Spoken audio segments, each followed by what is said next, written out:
नमस्कार, सुरेखा रेसिपीमध्ये तुमचे खूप खूप स्वागत आहे।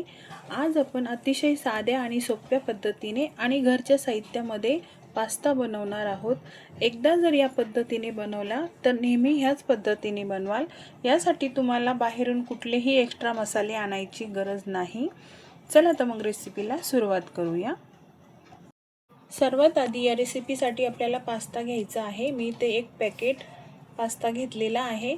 तुमच्या आवश्यकतेनुसार तुम्ही पास्ता कमी जास्त घेऊ शकता आणि तुमच्या आवडीचा कुठलाही पास्ता तुम्ही घेऊ शकता। या रेसिपीसाठी एका पातेल्यात 1 ते 1.5 लिटर पाणी आपल्याला घालून घ्यायचं आहे आणि हे पाणी आपल्याला गॅसवरती गरम करायला ठेवायचं आहे। पाणी गरम झाले की यामध्ये 1 चमचा मीठ आणि 1 चमचा आपल्याला तेल घालायचं आहे। तुम्ही तूप सुद्धा यामध्ये घालू शकता। आता आपण यामध्ये पास्ता घालूया आणि मिक्स करून घेऊ। 3 मिनिटे गॅसची फ्लेम आपल्याला फुल ठेवायची आहे आणि 3 मिनिटे मीडियम फ्लेम ठेवायची आणि हा पास्ता मस्त आपल्याला उकळून घ्यायचा आहे। मध्ये मध्ये असा पास्ता मिक्स करत राहायचा, नाहीतर पास्ता खाली चिटकू शकतो। 6 ते 7 मिनिटांमध्ये पास्ता मस्त उकळतो। पास्ता उकडला की नाही आपण हे चेक करून बघूया। हे बघा, अशा पद्धतीने चमच्याने कट करून बघायचं। आपला पास्ता इथे मस्त उकडलेला आहे। आता आपण गॅस बंद करून घेऊया। हा पास्ता मी चाळणीमध्ये काढून घेतलेला आहे, म्हणजे एक्स्ट्राचं पाणी जे आहे ते निघून जाईल आणि थंड पण होईल पास्ता। उकडताना आपण तेल टाकलेलं आहे, त्यामुळे एकदम मोकळा सळसळीत हा पास्ता होतो, अजिबात चिटकत नाही। आता मी गॅसवरती पुन्हा कढई ठेवलेली आहे आणि त्यामध्ये 2 चमचे आपण तेल घातले।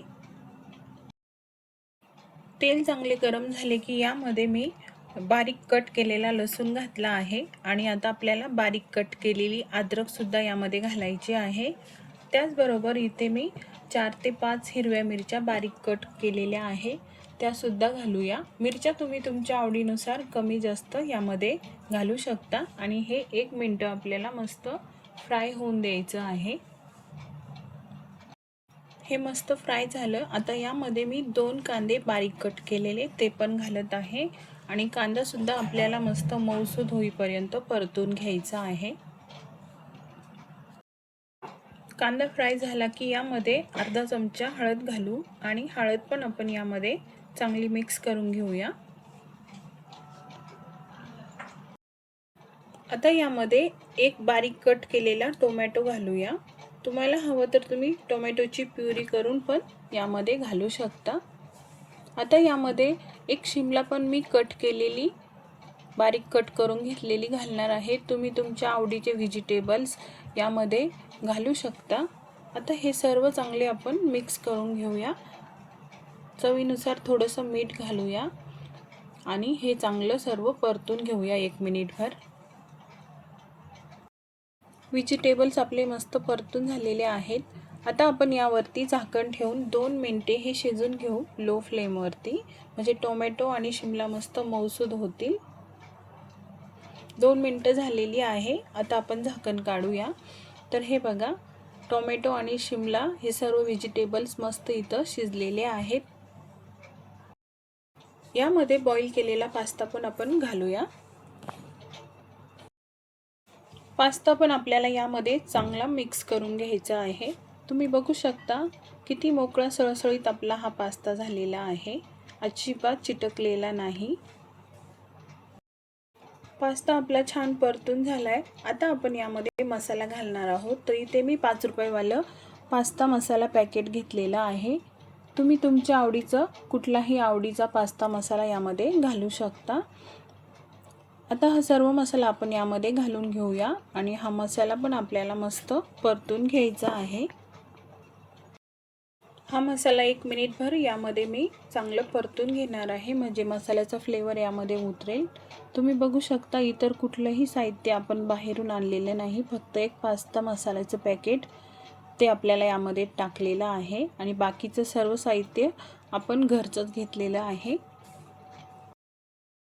यामध्ये बारीक कट केलेली कोथिंबीर घालू। कोथिंबीरीचा स्वाद सुद्धा पास्त्यासोबत खूप छान लागतो।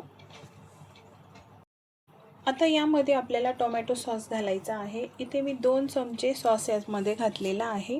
तुम्ही तुमच्या आवडीनुसार यामध्ये टोमॅटो सॉस घालू शकता। आता हे सुद्धा आपल्याला 1 मिनिटभर चांगलं परतून घ्यायचं आहे। तर फ्रेंड्स, तयार आहे आपला सुपर डिलिशियस पास्ता। खूपच सोप्या पद्धतीने आणि घरच्या साहित्यात आणि आपण झटपट हा पास्ता बनवलेला आहे खूप कमी वेळेमध्ये। लहानांपासून मोठ्यांना सर्वांनाच आवडेल हा पास्ता, इतका छान लागतो। आता आपण हे एका प्लेटमध्ये काढून घेऊया। यासाठी आपल्याला कुठलेही स्पेशल मसाले आणण्याची गरज नाही, फक्त पास्ता मसाला घालायचा आणि आपला पास्ता रेडी होतो।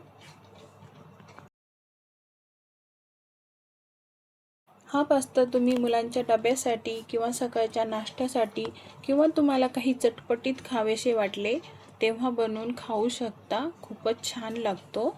तर फ्रेंड्स, आजची ही रेसिपी आवडली तर लाईक नक्की करा। सुरेखा रेसिपी चॅनलला सबस्क्राईब केले नसेल तर सबस्क्राईब करा, शेअर करा। पुन्हा भेटू पुढच्या रेसिपीमध्ये। तोपर्यंत मस्त खा आणि मस्त रहा।